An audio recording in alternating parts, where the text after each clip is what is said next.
ದಾಖಲೆಗೆ ಸೂಚನೆ ಲೋಕಾಯುಕ್ತರು ಕೂಡ ಕೊಟ್ಟಿದೆ ಸರ್. ಲೋಕಾಯುಕ್ತ ಕೊಟ್ಟು ಎಫ್ಐಆರ್ ಕೂಡ ದಾಖಲೆ. ನಾನು ಕೂಡ ಒಂದು ವಾಟ್ಸಪ್ ಮೆಸೇಜ್ನಲ್ಲಿ ನೋಡಿದ್ದೀನಿ. ನನಗೆ ಸತ್ಯಾಸತ್ಯತೆ ಬಗ್ಗೆ ಗೊತ್ತಿಲ್ಲ, ಕಂಪ್ಲೀಟ್ ಅದನ್ನು I not red the order. Order ನಾನು ನೋಡಿಲ್ಲ. ನಿಮಗೂ ಗೊತ್ತಿದೆ, ನಾನು ಈ ಇದರಿಂದ ಬಂದಿದ್ದೀನಿ. ಅದು ಆರ್ಡರ್ ನೋಡಿದ್ಮೇಲೆ ನಾನು ಅದ್ರ ಬಗ್ಗೆ ಕಮೆಂಟ್ ಮಾಡ್ತೀನಿ. ಮತ್ತು ಇದು ಯಾವುದಕ್ಕೂ ಕೂಡ ಮುಖ್ಯಮಂತ್ರಿಗಳು ಕಮೆಂಟ್ ಮಾಡ್ತಾರೆ. ಇಲ್ಲ ಸರ್, ಮುಖ್ಯಮಂತ್ರಿ ಮಾತಾಡಿದ್ದಾರೆ ಸರ್. ಮುಖ್ಯಮಂತ್ರಿ ಮಾತಾಡಿದ್ದಾರೆ. ಈ ರೀತಿ ಏನಾಗಿದೆ ಅದ್ರ ಬಗ್ಗೆ ಕೊಡಲಿ ಕೋರ್ಟ್ ಅವ್ರಿಗೆ, ಎಲ್ಲರಿಗೂ ನಾನು ಸಿದ್ಧ ಇದ್ದೀನಿ. ತನಿಖೆ ಮತ್ತು ಅವರು ಹೇಳಿದಾರಲ್ಲ. ಅಲ್ಲ ಸರ್, ಈ ರೀತಿ ಬಿಜೆಪಿ ಅವರು ಆರೋಪ ಮಾಡ್ತಾರೆ, ರಾಜೀನಾಮೆ ಕೊಡಲೇಬೇಕು, ಕೊಟ್ಟೆ ಎದುರಿಸಬೇಕು ಅಂತ ಹೇಳಿ ಮಾಡ್ತಾರೆ. ಯಾರು? ಈಗ ಬಿಜೆಪಿ ಅವರು ಸರ್, ವಿಜೇಂದ್ರ ಕೂಡ ಎಲ್ಲರೂ ಕೂಡ ಮಾತಾಡಿದ್ದಾರೆ ಸರ್. ಕುಮಾರಸ್ವಾಮಿ ಅವ್ರಿಗೆ ರಾಜೀನಾಮೆ ಕೊಡಿಸ್ರಿ, ಆಮೇಲೆ ನೋಡೋಣ ಅಂತ.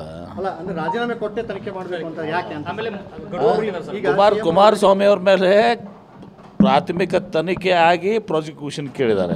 ಇದು ಪ್ರಾಥಮಿಕ ತನಿಖೆ. 3 ತಿಂಗಳೊಳಗೆ ತನಿಖಾ ವರದಿ ಸಲ್ಲಿಸಬೇಕಂತ ಕೋರ್ಟಿಗೆ ಅದು ಮುಖ್ಯಮಂತ್ರಿಗಳು ರಿಪ್ಲೈ ಮಾಡ್ತಾರೆ. ನಾನು ಇನ್ನೂ ಕೂಡ ಅದನ್ನು ನೋಡಿಲ್ಲ.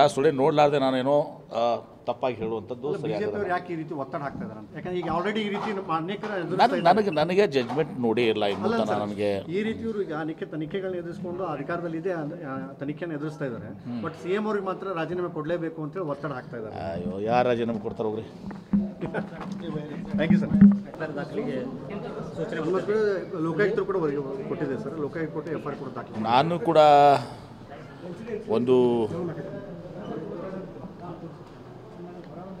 ವಾಟ್ಸಪ್ ಮೆಸೇಜ್ನಲ್ಲಿ ನೋಡಿದ್ದೀನಿ. ನನಗೆ ಸತ್ಯಾಸತ್ಯತೆ ಬಗ್ಗೆ ಗೊತ್ತಿಲ್ಲ, ಕಂಪ್ಲೀಟ್ ಅದನ್ನು I not red the order ನಾನು ನೋಡಿಲ್ಲ.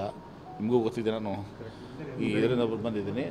ಅದು ಆರ್ಡರ್ ನೋಡಿದ್ಮೇಲೆ ನಾನು ಅದ್ರ ಬಗ್ಗೆ ಕಮೆಂಟ್ ಮಾಡ್ತೀನಿ. ಮತ್ತು ಇದು ಯಾವುದಕ್ಕೂ ಕೂಡ ಮುಖ್ಯಮಂತ್ರಿಗಳು ಕಮೆಂಟ್ ಮಾಡ್ತಾರೆ. ಇಲ್ಲ ಸರ್, ಮುಖ್ಯಮಂತ್ರಿ ಮಾತಾಡಿದ್ದಾರೆ ಸರ್. ಮುಖ್ಯಮಂತ್ರಿ ಮಾತಾಡಿದ್ದಾರೆ. ಈ ರೀತಿ ಏನಾಗಿದೆ ಅದ್ರ ಬಗ್ಗೆ ಕೊಡಲಿ ಕೋರ್ಟ್ ಅವ್ರಿಗೆ, ಎಲ್ಲರಿಗೂ ನಾನು ಸಿದ್ಧ ಇದ್ದೀನಿ. ತನಿಖೆ ಮತ್ತು ಅವರು ಹೇಳಿದಾರಲ್ಲ. ಅಲ್ಲ ಸರ್, ಈ ರೀತಿ ಬಿಜೆಪಿ ಅವರು ಆರೋಪ ಮಾಡ್ತಾರೆ, ರಾಜೀನಾಮೆ ಕೊಡಲೇಬೇಕು, ಕೊಟ್ಟೆ ಎದುರಿಸಬೇಕು ಅಂತ ಹೇಳಿ ಮಾಡ್ತಾರೆ. ಯಾರು?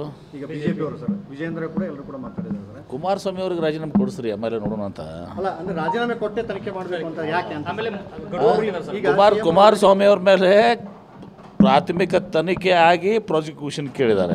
ಇದು ಪ್ರಾಥಮಿಕ ತನಿಖೆ. 3 ತಿಂಗಳೊಳಗೆ ತನಿಖಾ ವರದಿ ಸಲ್ಲಿಸಬೇಕಂತ ಕೋರ್ಟಿಗೆ ಅದು ಮುಖ್ಯಮಂತ್ರಿಗಳು ರಿಪ್ಲೈ ಮಾಡ್ತಾರೆ. ನಾನು ಇನ್ನೂ ಕೂಡ ಅದನ್ನು ನೋಡಿಲ್ಲ.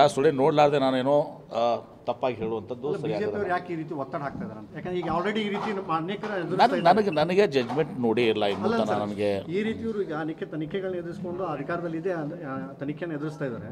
ಬಟ್ ಸಿಎಂ ಅವ್ರಿಗೆ ಮಾತ್ರ ರಾಜೀನಾಮೆ ಕೊಡಲೇಬೇಕು ಅಂತ ಹೇಳಿ ಒತ್ತಡ ಹಾಕ್ತಾ ಇದ್ದಾರೆ. ಅಯ್ಯೋ, ಯಾರು ರಾಜೀನಾಮೆ ಕೊಡ್ತಾರೆ ಹೋಗ್ರಿ. Thank you sir.